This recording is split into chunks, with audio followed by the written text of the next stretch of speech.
பாபா ஓர் கருணாலயம், பாதம்தான் கமலாலயம். பாபா ஓர் கருணாலயம், பாதம்தான் கமலாலயம். சாயப்பா உறவுகள் அனைவருக்கும் வணக்கம். சாயப்பா மேல் நம்பிக்கை வைத்து அவரை நினைத்துக் கொண்டிருக்கும் உங்கள் அனைவரின் வேண்டுதலையும் சாயப்பா நிறைவேற்றுவார். நல்லதே நினைப்போம், நல்லதே நடக்கும். என்றும் சாயப்பாவின் அருள் உங்களுக்கு இருக்கும்.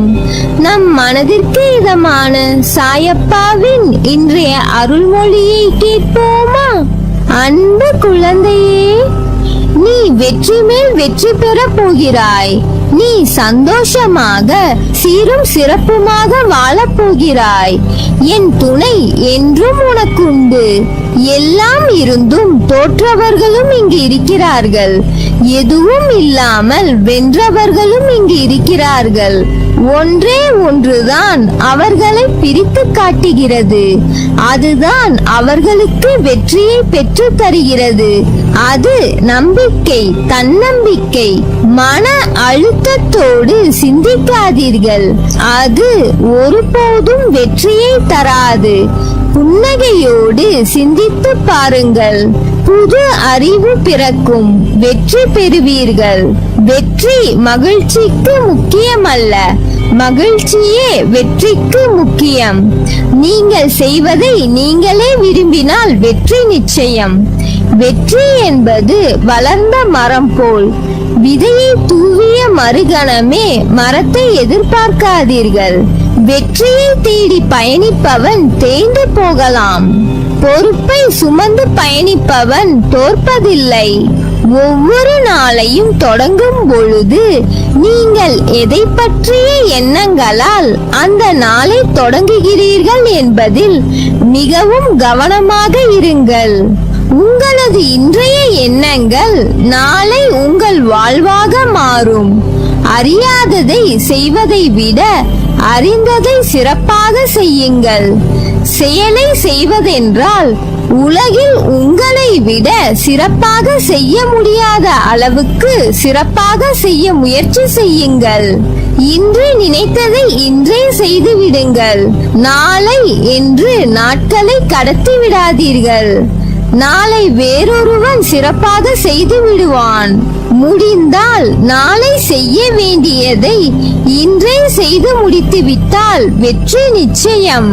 உன்னை வழிநடத்தி உன் கவனத்தை அதில் திருப்பி வெற்றி பெற செய்வேன். நன்றாக ஞாபகம் வைத்துக்கொள்.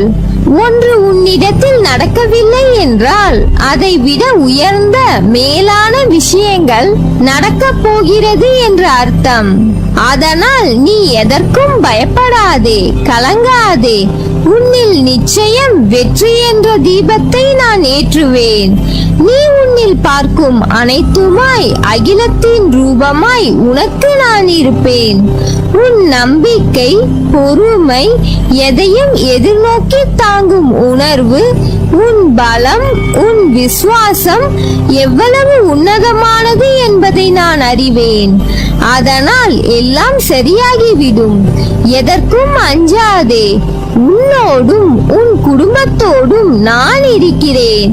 வாழ்க்கை என்னும் பாதையில் பெரிய குழியில் தடுக்கி விழுந்தாலும் அத்தோடு நம் கதை முடிந்தது என்று கருதாமல் குழியில் இருந்து மேலே வருவது எப்படி என்று எண்ண வேண்டும். இடையூறுகள், ஐயப்பாடுகள், துன்பத் துயரங்கள் போன்றவை எல்லாம் மனித வாழ்வில் வருவது இயல்பானதுதான். ஆனால் சிலர் அதில் துவண்டு வாடிவிடுகிறார்கள். அப்படிப்பட்டவர்கள் தோல்வி பெறுவது தவிர்க்க முடியாதது. ஆனால் வெற்றியாளர்கள் எத்தகைய இக்கட்டான சூழலையும் கடந்து போய்விடுவார்கள். எதையாவது சாதிக்கும் முயற்சியில் இறங்கினால் தடைகள் உறுதியாக குறுக்கிடத்தான் செய்யும். எல்லோருக்கும் இப்படி நேர்ந்திருக்கும். ஆனால் அந்த தடைகள் நாம் பயணத்தை நிறுத்திவிடக் கூடாது.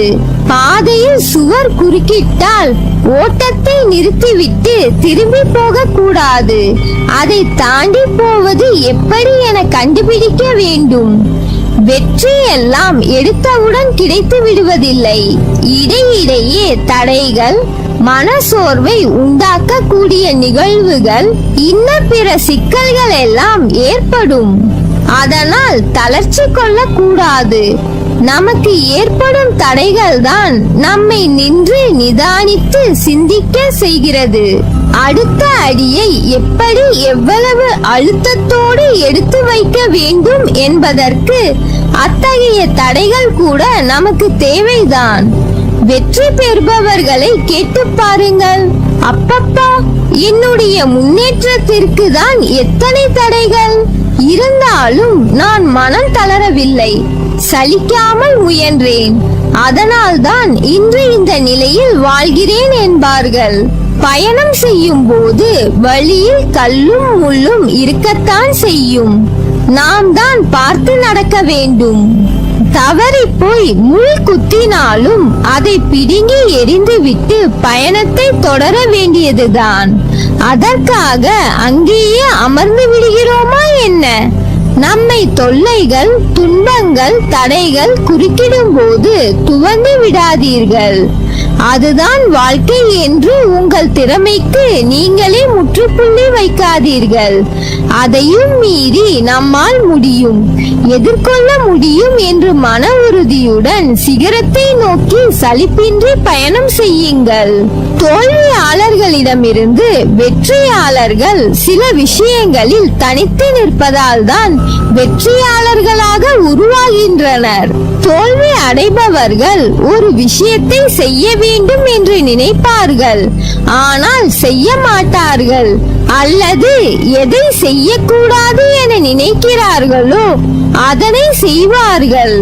வெற்றியாளர்கள் எதை செய்ய நினைக்கிறார்களோ அதனை செய்து முடிப்பார்கள். அதே போல செய்ய வேண்டாம் என்று முடிவெடுத்தால் கண்டிப்பாக அதை செய்ய மாட்டார்கள். தோல்வியாளர்கள் ஒவ்வொரு வாய்ப்பிலும் பிரச்சனையை பார்ப்பார்கள், ஆனால் வெற்றியாளர்கள் ஒவ்வொரு பிரச்சனைகளையே வாய்ப்பாக பார்ப்பார்கள். தோல்வியாளர்கள் மனதில் தோன்றுவதை செய்வார்கள், ஆனால் வெற்றியாளர்கள் நன்கு திட்டமிட்டு செயலாற்றுவார்கள்.